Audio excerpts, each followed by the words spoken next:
Et nous recevons notre invité, Moitaï Broderson, député de la Polynésie française et vice-président du TAVNI. Huiratira, bonsoir. Yorana. Alors là, ce matin, j'ai pu constater aussi auprès de certains organisateurs que vous étiez loin de ce qui était espéré. Est-ce que vous estimez que les gens n'ont pas encore pris conscience de l'importance du fait nucléaire ou est-ce que c'est juste un problème de timing? Non, je pense que c'est un problème de timing. Il y a eu la marche du 2 juillet, dont on se réjouit qu'elle a été un succès. C'est difficile de mobiliser 2 fois de suite, on va dire, dans le même mois autour du même sujet. Mais tout de même, il y avait du monde ce matin. Il y avait des gens motivés qui sont restés là jusqu'à la fin et qui ont écouté l'ensemble des discours, y compris ceux des invités internationaux. À l'annonce de cette marche-là, Oscar Temaru avait rappelé la plainte pour crime contre l'humanité qu'il fallait déposer à l'A Haye. Où en est ce sujet aujourd'hui? Est-ce que des personnes se sont manifestées? Est-ce que des organismes internationaux sont venus soutenir cette demande? Alors, ce qui est sûr, c'est qu'aujourd'hui, je crois qu'à 14 heures, on était à 263 signatures, donc des gens qui ont individuellement porté plainte. Donc ça va venir compléter le dossier donc à l'A Haye. Et je crois qu'en fin de journée, on sera à peu près à 500. On devait être à peu près à 500 signatures. Donc, en parlant de timing, il y a aussi la visite du président de la République qui se fait bientôt. Est-ce que c'était une manière aussi d'alerter la population éventuellement sur le fait d'interpeller le président de la République sur ce fait nucléaire?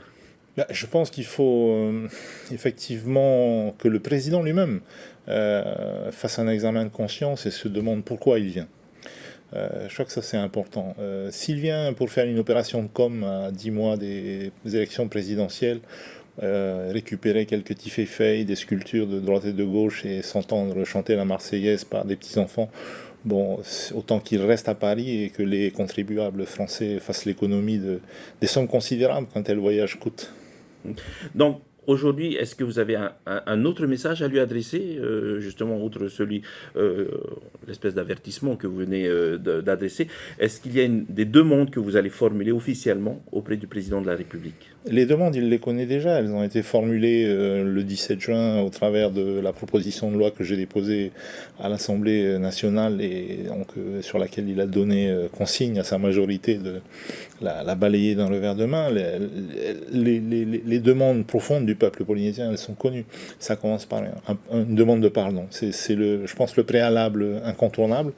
Pour l'instant, on nous oppose une fin de non-recevoir sur ce sujet comme sur bien d'autres. Donc on se demande vraiment ce qu'il va venir faire ici. Concernant justement l'indemnisation des victimes des conséquences des essais nucléaires, votre travail au niveau de l'Assemblée nationale, vous avez déjà rappelé un dossier que vous aviez évoqué déjà. Est-ce que d'autres parlementaires ultramarins ou même de métropole vous rejoignent dans cette lutte-là? Bien sûr, je veux remercier mes 2 collègues députés, Maïna Sage et Nicole Sanquer, qui ont voté en faveur de ma proposition de loi. Il faut quand même le rappeler. Ça prouve que sur des sujets d'importance comme celui-là, on peut avoir une démarche transpartisane. Bon, ce qui est malheureux, c'est que en dehors de ces 2 collègues parlementaires, je crois que l'esprit transpartisan n'est pas encore là. Et donc, par rapport à votre actualité au niveau de l'Assemblée nationale, est-ce qu'il y a d'autres dossiers dont vous pouvez nous faire part aujourd'hui qui avancent bien, malgré justement ces quelques réticences sur le nucléaire? Alors il y a tout d'abord celui de l'expérimentation du cannabis thérapeutique, puisque j'ai à nouveau interpellé le ministre Olivier Véran. On a aujourd'hui la certitude que si le gouvernement local donc, effectue la demande, cette expérimentation sera étendue chez nous. Je dirais que la balle est dans le camp du gouvernement polynésien.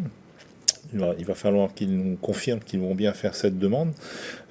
Toujours sur ce même sujet, j'ai une proposition de loi qui est prévue en décembre. Il est encore un peu tôt pour en parler plus en détail, mais je pense que c'est un sujet qui est important. Et encore une fois, il ne s'agit pas de faire du prosélytisme, mais bien d'aller dans le sens d'une réduction des addictions et d'une meilleure, disons, de cesser l'hypocrisie sur ce sujet. Un colloque est prévu également au mois de novembre sur le sujet. Tout à fait. Vous êtes invité, vous allez inviter d'autres associations locales peut-être pour y Alors, participer. seront invités évidemment toutes les associations locales qui œuvrent sur le sujet, de nombreux experts internationaux qui donc soit feront les déplacements, soit interviendront via Zoom en fonction des conditions sanitaires. C'est un colloque qui va se dérouler à l'université sur 3 jours, donc avec un travail important qui est fait à la base. On a terminé la plus grande enquête d'opinion sur le sujet jamais réalisée en Polynésie, donc on aura une espèce de photographie de la perception de la société sur ce sujet on va dire en ouverture du colloque. Une toute dernière question concernant la venue du président de la République. Est-ce que le Tavni Huiratira et ses alliés pour le nucléaire prévoit une manifestation à son arrivée ou pendant son séjour? Alors j'ai cru comprendre en fin de la manifestation d'aujourd'hui dans le discours de clôture du président Temaru qu'effectivement une réflexion était en cours sur la meilleure manière d'accueillir le président Macron. Je pense que ça se fera comme toujours de manière pacifique, mais il faut trouver le moyen également d'éveiller ou de réveiller la conscience du président de la République. Merci beaucoup, Mouetteb Belson, pour toutes ces réponses et merci encore d'avoir accepté notre invitation.